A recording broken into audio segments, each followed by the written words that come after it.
Miaraba anao ny tokantrano manaraka ny météo amin'izao fotoan'izao, miaraba ihany koa amin'izao akapiky ny afakalazana ny fety pirenena izao amin'ny raha toetr'andro ho antsika rehetra any tokantrano any. Ny sara azo avy amin'ny zana-bolana avy hatrany efa lasa aloha zany ilay rindraona ka nahazo vahana indray ny tsoka ny varatra aza tamin'ity indrindra tamin'ny ilany avaratra atsinanany anosy iny. Ho an'ny rapiso nefa dia misy indray ny rindraona andrasantsika vokatray dia alefaka indray zany izay varatra aza izay miverina maina na balika ny masoandro amin'ny ankapobeny saika manerana ny anosy ankoatra ny tapany varatra atsinana izay mbola somary tataratra hatrany izay tsioka ny varatra aza ny alizay izay. Ny maripanatsika ihany koa dia tombanana miakatra kely fanazana izany dia mbola atao anatin'ny vanim-potoana ny ririnina tsika vokany dia mbola somary mangatsiatsika ihany na dia mibalika ary ny masoandro amin'ny ankapobeny indrindra ho ny afoantany sy ny ilany atsinanany anosy ny toetrandrontsika roa ny rapiso vao maraina misy ny orana malefaka ho an'ny faritra lalanjorofo sy ny faritra atsinanana vao maraina be mandraonaona kosa ho an'ny alaotra mangoro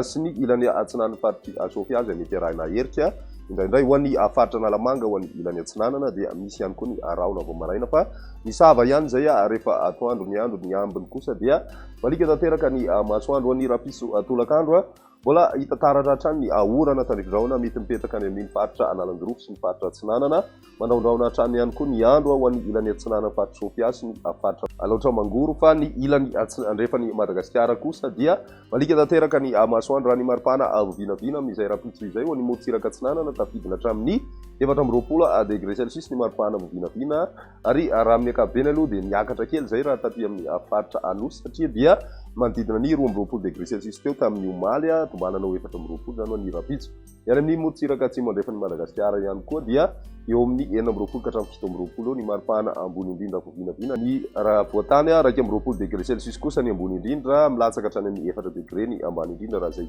voatany izay hatrany ho an'ny morontsiraka avaratra andrefany anosy kosa dia manodidina ny 30 ka hatramin'ny 30 degré celsius ny maripana araka ny hitantsika izao ho an'ny andron'ny talata miterina ny zavona ho an'ny faritra sasany amin'ny voatany indrindra moa zany ny faritra manakaiky tendrombohitra sy ny faritra beala ho an'ny ilany avaratra atsinanany nosy kosa mandraondraona izay mety arahina tandritondraona izay ho an'ny morontsiraka atsimo atsinanany Madagasikara. Ny ambiny kosa dia maina tanteraka ny maripana vinavina amin'izay andron'ny talata izay dia mbola eo amin'ny 120 eo hatrany aloha zany ho an'ny voatany miakatra hatrany amin'ny 420 kosa ho an'ny morontsiraka atsinanany nosy ary 17 ny any amin'ny tapany atsimo andrefany Madagasikara ny any amin'ny tapany avaratra andrefana no misy ny mafana indrindra izay mahatratra hatrany amin'ny 13 degré celsius ny maripana vinavina.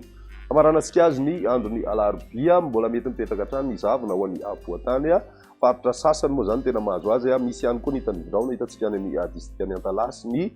faritra analanjorofo ho an'ny morontsiraka ny faritra atsimo atsinanana sy taolanary kosa dia mandraona ny andro amin'ny ankapobeny ny ambiny kosa dia mibalika ny masoandro ny zavona ihany koa dia ny masoandro aloha no ambatoerana ho an'ny voatany izay ny maripana vinavina ho an'ny voatany dia mety ho tafiakatra hatrany amin'ny 4 degré celsius raha nitombana any amin'ny faritry mahatsiatra ambony iny. Ny morontsiraka atsinanany nosy kosa dia manodidina ny 5 ka hatramin'ny 4 degré celsius fa ny any amin'ny tapany avaratra atsinanana no mahatratra hatrany amin'ny 17 degré celsius izay maripana izay tsy miova loatra kosa ho an'ny morontsiraka andrefany nosy iray manontolo iny mahatratra hatrany amin'ny 13 degré celsius hatrany ny maripana ambony indrindra amin'izay andron'ny alarobia izay. Izay ny meteo antsika tamin'ity an'ity raha pisy raha fotoana manaraka velomona.